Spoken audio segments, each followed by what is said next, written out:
installing Marshal, you will present the high priest-elect for installation.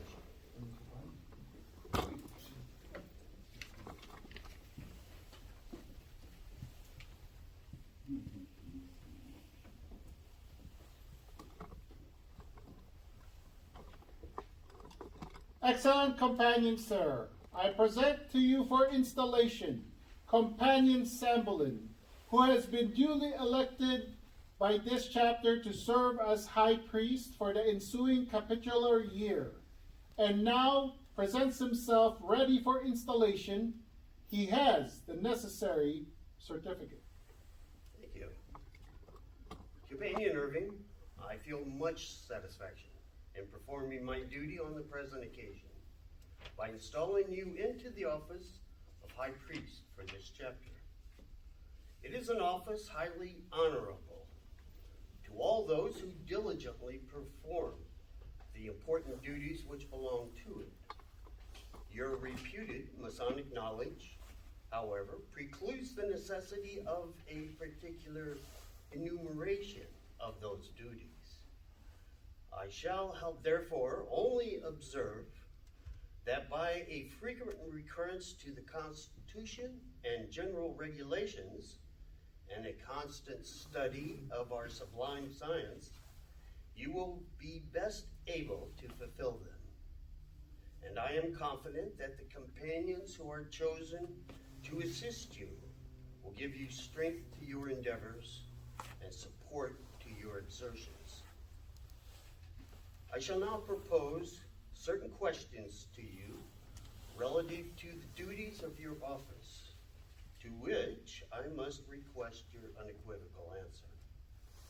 Do you solemnly promise that you will redouble your efforts to strengthen the bonds of the fraternity, purify the morals, and promote the happiness of those of your companions who have attained this sublime degree?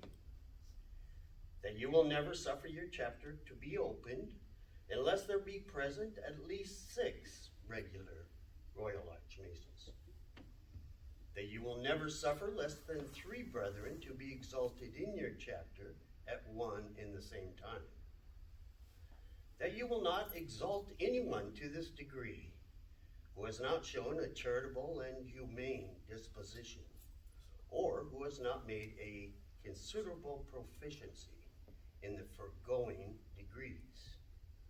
That you will promote the general good of our fraternity, and on all proper occasions be ready to give and receive instructions, particularly from state grand officers. That to the utmost of your power you will preserve the solemnities of our ceremonies and behave in open chapter with the most profound respect and reverence as an example to your companions. That you will not acknowledge or have communication with any chapter that does not work under a constitutional charter or dispensation. That you will not admit any visitor to your chapter who has not been exalted in a chapter legally constituted without his first being formally healed. That you will observe and support such bylaws as may be made by your chapter in conformity to the Constitution and general regulations of the Grand Chapter of this state.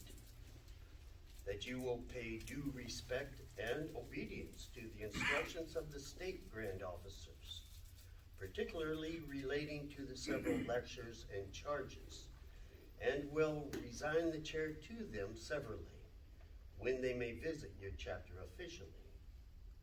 That you will support and observe the Constitution and general regulations of the Grand Chapter under whose authority you may act. And finally, that you will bind your successor in office to the observance of these same rules. Do you submit to all these things, and do you promise to observe and practice them faithfully? I do so. Companion Marshal, you will conduct the companion to the altar that he may kneel for the benefit of prayer.